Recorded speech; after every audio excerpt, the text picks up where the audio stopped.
Welcome back to Reading Bear. Today, we will take a look at some new revenge stories. And if you enjoyed my content, please don't forget to subscribe to my channel and post some bear emojis in the comments. Let's go! First one is titled, Builder Dump Stuff in Front of My Office Door. Builder's lunch now paints the walls. I work alone in a small office in a public building that is undergoing some renovations while it's closed to the public. There is an office space in front of my office that is usually unoccupied. Think of an office space with a manager's office attached at the end. I just rent the manager's office. Building managers were supposed to notify us if they ever intended to rent out the space in front of my office so we could build a temporary wall or something so I didn't need to walk through someone else's office to get to mine. But I guess they thought they didn't need to do this because the builders are only there temporarily. So now the space is occupied by the site office for construction. I'm slightly annoyed at the building management for not notifying me of this, but I'm way more annoyed at the builders because the space has turned into a dumping ground. To get to my office I have to walk past light fixtures, tool bags, random chairs in the walkway and a toilet bowl. And one have to listen to builders talking crap while 12 of them sit in a room fit for 5 having lunch. It's like a teenager's bedroom, but instead of clothes and stale socks the floor is covered in building materials and tools. I ask them to keep it clear as it's the walkway to my office and not a storeroom, and they say sure but basically roll their eyes at me and do nothing. So I took some pictures of the mess and reported it to building management, and 1 week later they tidied up slightly, and gave me a sassy, "Ah, we cleaned up a bit around here for you mate. No need to thank us," as I walked in that morning. A few later and it was almost worse than it was before, to the point I couldn't leave my office without moving 4 boxes of supplies out from directly in front of the door yesterday. I also hear them whispering about how I'm such a hole and a stuck-up public servant. I'm private sector, but whatever. Cut to today. I go to step out to get a coffee, and before I open the door I look through the window of the door to see someone's half-eaten spaghetti sitting on the floor right in front of the doorway. I lose my composure for a moment and say, "Duck it," open the door and trip on the bowl of spaghetti, causing it to spray all over the room and the 2 builders in the room. Spaghetti gets on everything, sauce on their computers, noodles in the bloody toilet bowl, it's in the carpet, and most impressively all over the builders. They start to shout at me, but I get just as mad, saying, "Who the hell puts a bowl of spaghetti on the floor in front of a door?" I kind of snapped at this point and started lambasting them, which is very out of character for me. I told them, "This is an office not a storeroom, and, you're worse than my teenage nephew," and told them to clean their crap up or I'll start kicking everything aside that's in the path, delicate or not. They sheepishly say yes and I go get my coffee. When I return no one is in the office and the mess is still on everything. I think they wiped the laptops down. But I don't care at this point and retreat into my office and focus on work. Fast forward a few hours and I get an email from the building management. I crack a huge smile as I read an email basically saying, "The builders reported your conduct and had us come inspect the damage.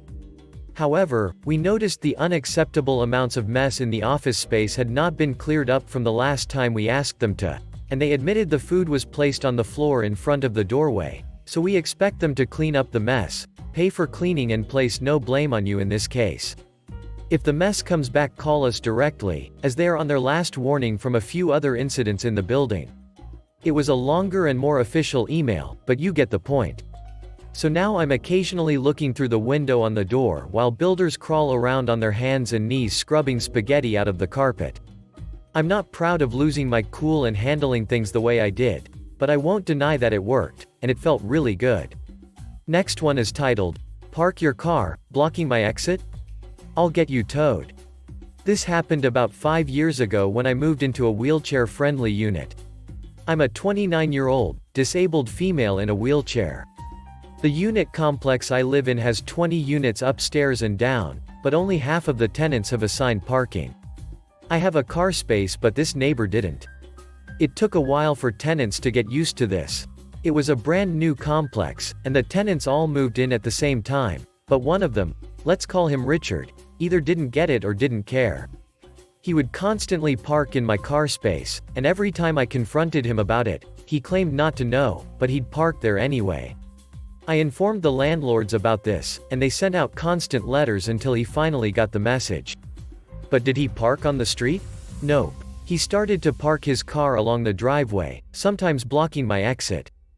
To get out of my door, I go down a ramp and then turn onto the driveway, but he would park his car and block my exit. There was no back exit, so this was my only way to exit my place. I told the landlords about this and the council parking officer in hopes they could make him stop doing this. I confronted Richard a few times and told him not to do this and warned him that his car might get damaged if I tried to get my wheelchair around it. But did he listen? Nope. One glorious day when I needed to leave, I saw his car parked halfway across my exit.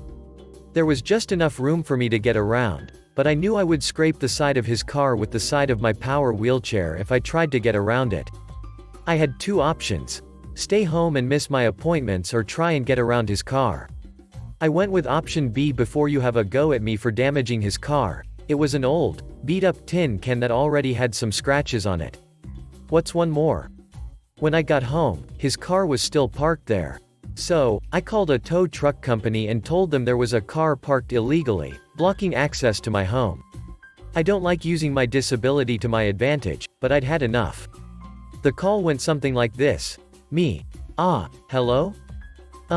Yes. I'm so sorry to bother you, but I'm in a wheelchair and I can't get into my house because there's a car parked there. It's my neighbor and he won't stop parking there. I need to get inside. Oh my gosh, what? What's the address? We'll be right there. 10 minutes later, the tow truck arrived. He saw the car and me, stuck out in the driveway with tears, dramatized for effect, in my eyes. Not long before the driver was about to tow the car away, Richard came out screaming, "Wait. What are you doing? That's my car." The rest was Richard yelling inaudible sentences asking why his car was being towed and threatening to sue the tow truck company. Based on the crapfest of a tin can he calls a car, he didn't have a leg to stand on. He moved away about 2 years ago, but in the remaining time he lived there, he parked his car on the street. Next one is titled, "Made checkout as lengthy as possible after waiting 20 minutes for someone to purchase their items." This just happened today and I've been dreaming of having a moment like this my whole life. It seems lame but I had to share. There's this popular home store I go to quite often because I have an addiction to buying throw blankets and coffee mugs. Because of this, all the employees at the store recognize me and I'm friendly with them. This worked in my favor today. I pull up to the line with a cart that has 15 items in it. There's only one register at this store and it's pretty empty. There's just one 50-something lady checking out in front of me. It would have been quick but it took 23 minutes for her to check out. Yes, I timed it. Why, you ask? She had about 20 items and each and everything that was scanned she would haggle the price with the cashier. After arguing about the items for a solid 15 minutes she gets her total and pulls out a wad of coupons. 90% of them ended up being expired and yells at the employee that they're still valid. And after this whole ordeal speeds off in a brand new Lexus in a huff, new dishware and all. Here's the revenge part. I go to check out as I normally do when lady speeds back up and parks in the fire lane and runs in the store. She tries to cut out in front of me in line and I quickly step up so she doesn't have room. I make small talk with the cashier. They quietly complain that this lady does this all the time. I say, "Watch this." I then begin to do the same thing as her and loudly argue the price of everything. "Are you sure that was $12.99? The blue one was cheaper. Maybe I should go back and get that. I think throw pillows were half off. I swear I saw it on a sign somewhere. Oh no. This one looks damaged. Maybe I get a discount?" Meanwhile, employee is laughing and trying to keep their shoulders from shaking so lady can't see us. Me and employee spent 15 minutes there and he even slowly wrapped every item. Even if it wasn't fragile. He wrapped a throw pillow 3 times so it didn't get water damage on my way home. It hasn't rained in weeks, lol. I walk out with a grin on my face. Thank God for masks, and hear her screech, the nerve of some people. Anyway, I think you scanned this item more than once. I already chucked the receipt though, so maybe just a $10 refund? Next one is titled, "Raise My Rent?" I'm outta here and so is my clientele. The best revenge I ever heard of was not mine, but a friend of my father's. There was a bar owner in Astoria who received an enormous rent increase after the landlord noticed how profitable his bar was. The landlord was certain that he would not want to move such an established and profitable business and start over again in a new location. After giving him the bad news, the landlord demanded to know again and again whether he would renew the lease. The bar owner kept mum. On the very last day of the lease, with a bar full of patrons, the bartender announced to all that he had rented the spot across the street from his old place and offered everyone free drinks on the house in exchange for helping him move. They all grabbed tables and chairs and equipment and moved it across the street, piece by piece. Before the day was out, he was moved and without losing a single customer. The landlord got an empty space and the loss of a few months' rent. Next one is titled, "Ignore Me at My Old Job? Prepare to be ignored." When I was fresh out of uni, I was finding it difficult to find a job with my new degree due to my lack of experience on the level of employment I was looking for. After moving to a new area to be closer to family, I sent out a flurry of applications for the less skilled work I had done while going to school, and thus had a lot of experience in. These positions were still in the field of my degree, just on a lower level.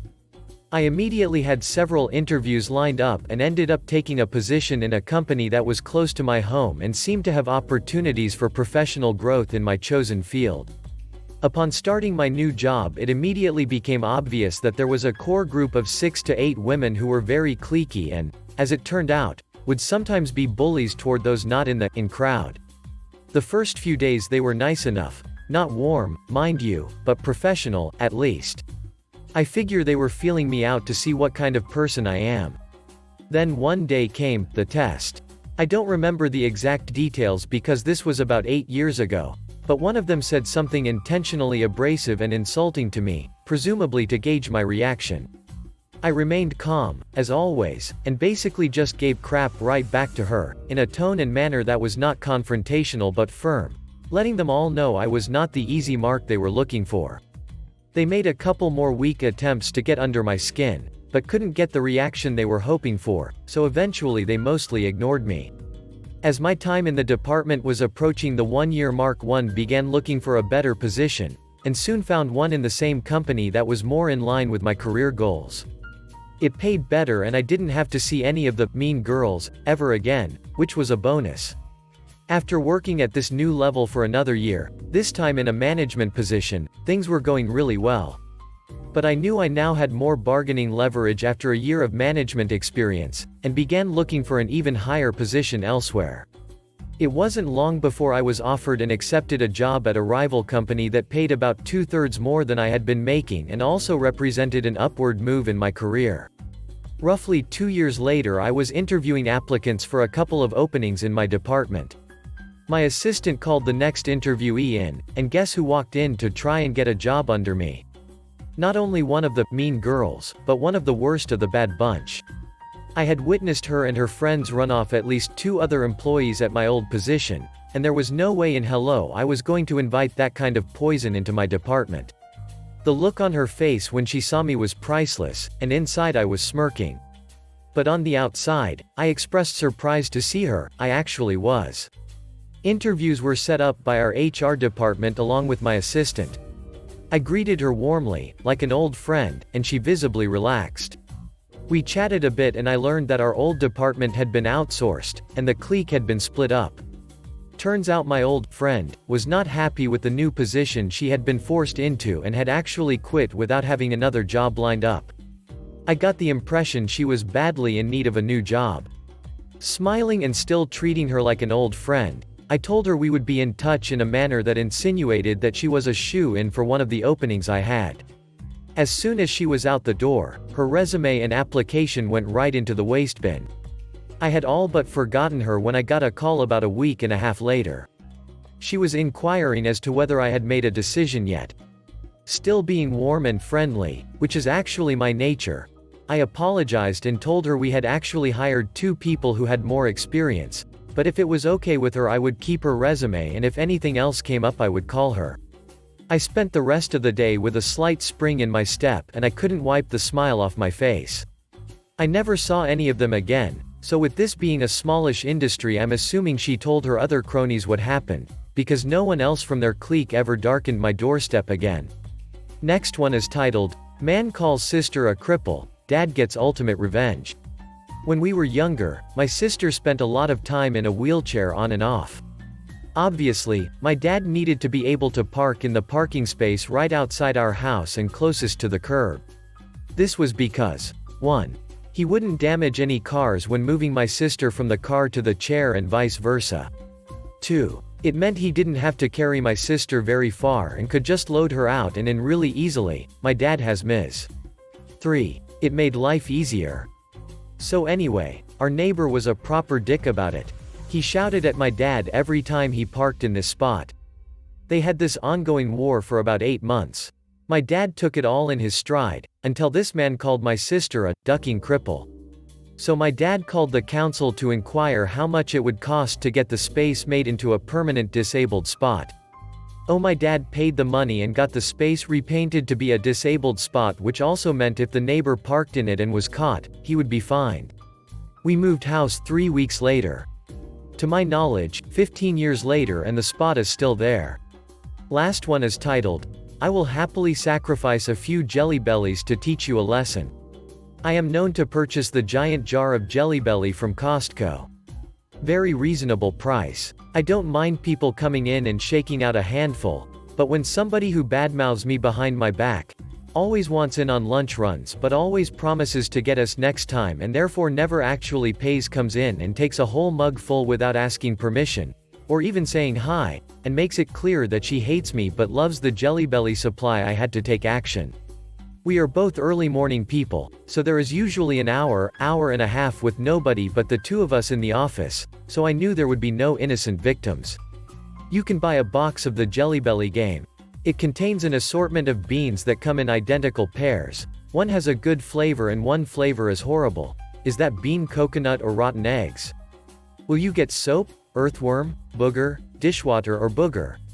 In the game you spin a spinner and eat whatever color it tells you to eat and you have a 50-50 chance of getting a good flavor or a nasty one. Actually a fun game, among friends. However, this did not involve a friend. So I happily bought a box of the nasty mix and dumped it into the jar. There were only 1 to 2 inches left in the bottom, so this was a sacrifice I was willing to make. And then I waited. I left my office for a bit, came back and saw that there were significantly fewer beans left. Perfect. About 10 minutes later I heard a wonderful cacophony of gagging, retching and utterances of disgust, accompanied by what sounded suspiciously like something being spit into the trash can down the hall. With said trash can having a hint of a whiff of rotten egg. With a cup of uneaten Jelly Belly added to the top of the trash. The remainder of the jug went into my own trash can. A new stash was purchased and for the past 2 weeks I have noticed that it is not draining as quickly as it used to. She hasn't said a word to me since.